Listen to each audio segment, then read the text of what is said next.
and my intention at the time was to use an eco pour in them. However, they're the right sort of shape that I need for this experiment.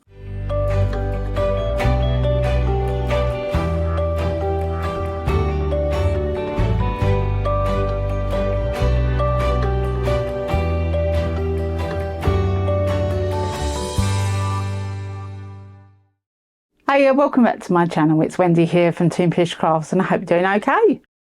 Now, you may have seen recently I did a video, my last video, it should have been my last video, on using my little Seahorse Inlays. They're about that big. And I thought, what other ways could I use them? Was so this video is a follow-on to last video, using the same Seahorse Inlays, but I'm using them in a different way. And hopefully it will open up options for how you can use inlays. Fingers crossed.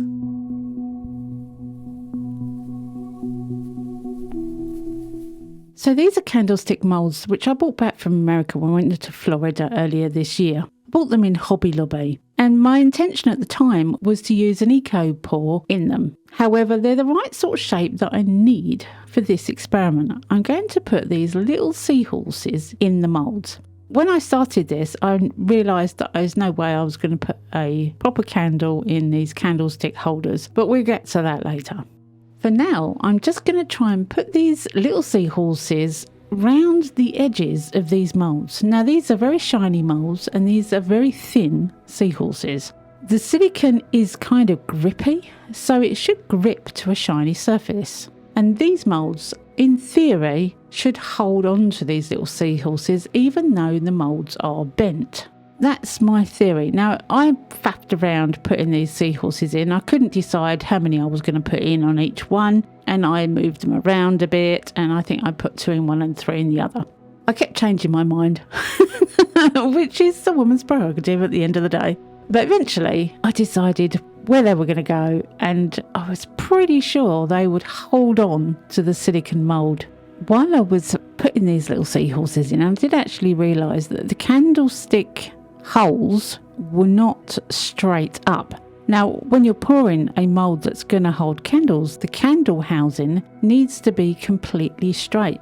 And these moulds were not laying flat. So I had to prop them up a bit and hoped that I got these little indentations for the candles straight up. Now it's time for the resin, and I'm going to be using casting resin from Let's Resin with the pumps. I'm not making that much resin this time, so it should be easier. Now, after mixing, I've let it sit for a good 15 minutes, and I've waited for it to really warm up. Now, I'm not actually sure how much resin I need for these candlestick holders, but I've made 200 ml, and I realised when I was pouring it's probably only just about enough for one, but that's fine, I can get on with the second one later. The resin does need to go above the little candlestick holder parts, but I'm going to put a backing on this anyway with a little bit more resin later, so I'm not too worried if it doesn't.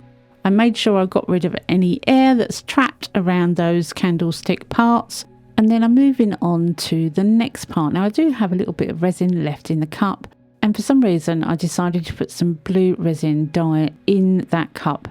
Now, what I was planning to do was to put some ghost pigments through the clear resin on a stick, but I knew that ghost pigments were not going to catch much light unless it had a dark colour behind it. So I decided to put the blue in first so that there was a little bit of colour. Does that make sense? I hope so. So I'm dividing the blue resin into 3 small mixing containers. Then I grab some Let's Resin chameleon pigments. Now, they are interference blue, interference green and interference violet. And I'm just putting a little bit in each of the blue resin. So the way I was thinking is that you could see the blue all the time. The interference colours would be picked up in a darker situation. That's the way I was thinking. So once I'm happy that they're all mixed, I'm using a micro brush to scoop out a little bit on the brush, and then to very slowly, very gently run that brush in different ways through the clear resin. Now remember, this clear resin is very warm, so the colours should not mix that well, if at all. You should get kind of a sail effect, or a wisp of colour through the clear resin. That's how it should work, and I like the effect that it gives. Now I want these seahorses to be seen through clear resin, and the colour is just going to enhance it, hopefully. But as I said before, they're going to have a different colour backing anyway, so it will change their whole appearance. But this was a lot of fun. I really enjoyed doing this. I did put maybe a few too many colour strands in, but I was just having fun.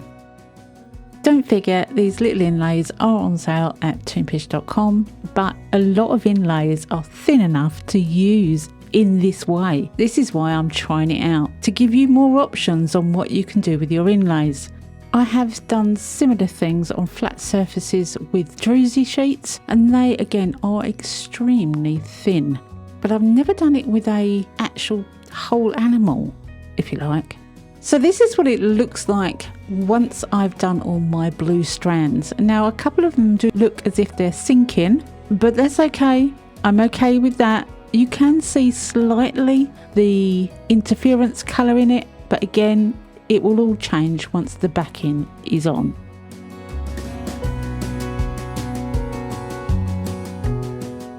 So I'm now moving on to the second one. Again, I've mixed up the resin and left it for around 15 minutes. Maybe a little less this time. It's not at 38 degrees, it's only 34, but 34 is fine. So I'm going through exactly the same as I did last time. I'm not colouring the remainder of the resin this time. I'm using chameleon pigments rather than ghost pigments. I think I said chameleon pigments last time, but I meant ghost.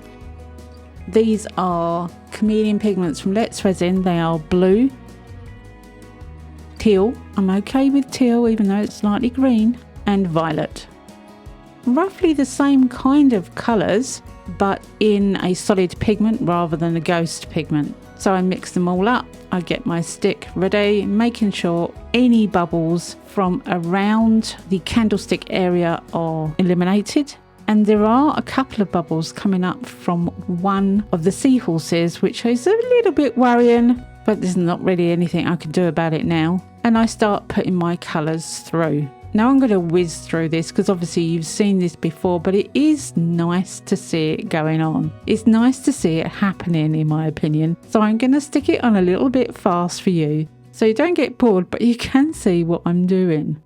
I'm using the back end of a paintbrush with the bristles removed. I do keep the paintbrush handles because they're always handy for something like this, and I actually have quite a stack now. Between each swipe with a colour, even if it's the same colour, I make sure I wipe the paintbrush stick handle clean so it will grab hold of the resin in the pot easily, so it's not contaminated from the last swipe. And I'm trying to get a even coverage throughout this mould.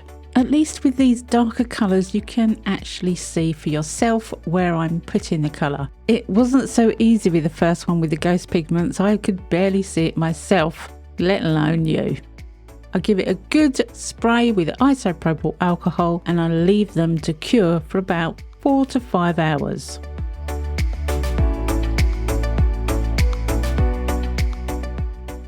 So after a few hours, the resin has cured up enough, but is still sticky for me to add some ghost flakes.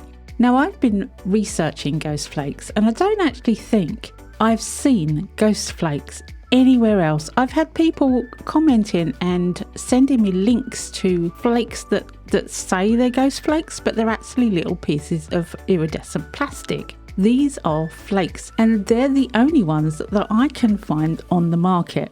I tried them out in a previous video and now I'm using my two favourite colours on the back of these pieces. They are Wisp and Scepter. Again, these are Emma's colours and they are available on Toonpish.com. But if you do find any ghost flakes that are not little plastic iridescent pieces, please let me know. I'm interested to find if there are any on the market other than these, because I think these are unique. Anyway, I've covered the back with the flakes. I am now pushing them down and making sure they are completely melded to the sticky resin. And any flakes that are not stuck can then be swept up and put back in the pot. They're not going to be damaged, therefore you won't waste any. They don't stick to themselves and they're not going to have any residue on them, so they can be used again, just popped back in the pot. A great little tip to save a few pennies. Once that's done, I can then back these with black polyurethane resin. Now I'm using polyurethane resin because it's quicker, because it cures up really fast, and because it's easy. Although these pieces are not cured and I still have to wait for them to fully cure, the black polyurethane is just an easy option for me.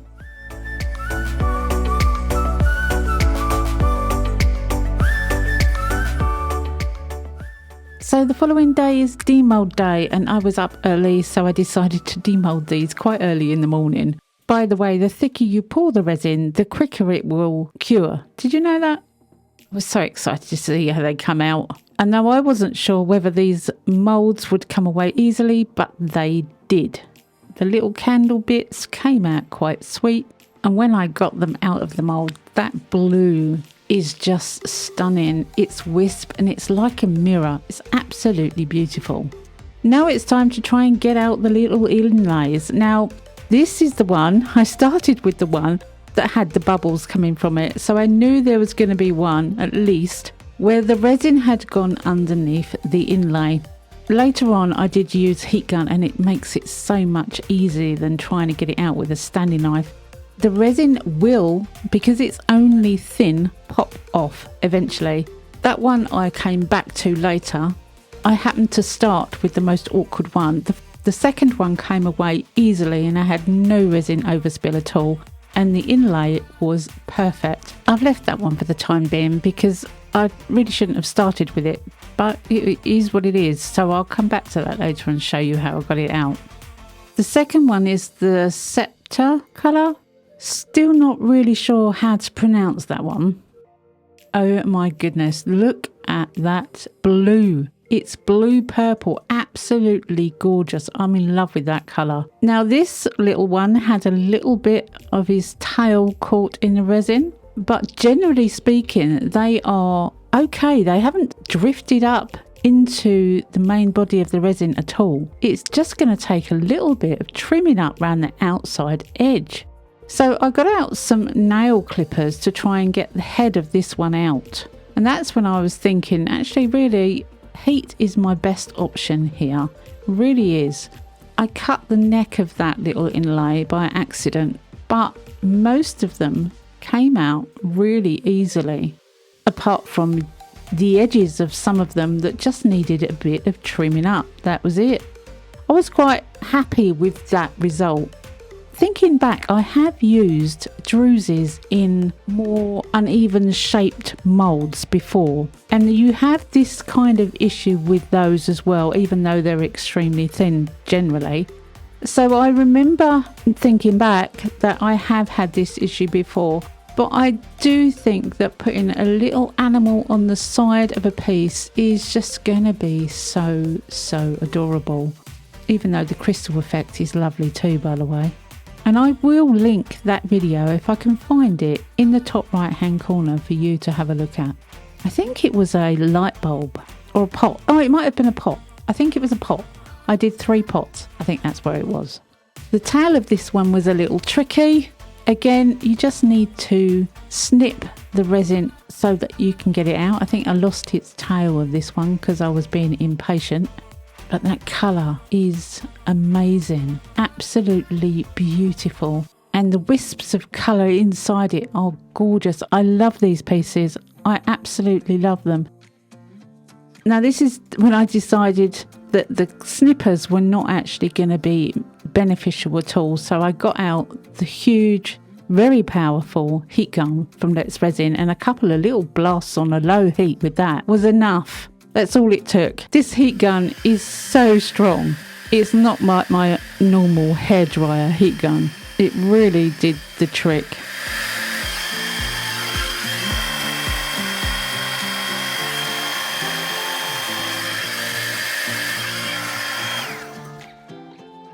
And as I didn't really want to melt it too much, I just gave it a quick couple of blasts and it came away.